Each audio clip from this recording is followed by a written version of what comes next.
Hi, Mark Victorsen from Pacific Golf Club. Just thought I'd show you a shot that I see just cause our members a whole lot of trouble on our first hole. Peter Senior says our first hole is the most difficult opening hole in Australia, and there's a reason why. Typically the tee shots tend to end on a downslope. Trouble is, 100 metres along from that downslope there's Bulimba Creek.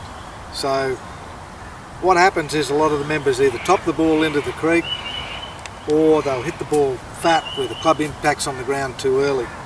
Reason for that is that when they take their setup, they're not factoring in that slope and trying to balance themselves properly to the slope.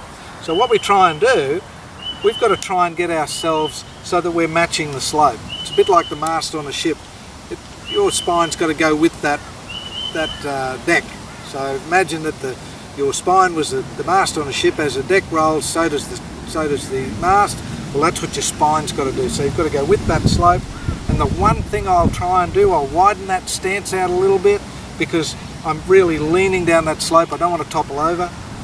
I get the ball back in my stance a little, and then when I swing through, the one swing thought I try and maintain is that I try and hit that ball and I try and brush that turf on the downslope beyond the ball, so it makes me stay down on the shot.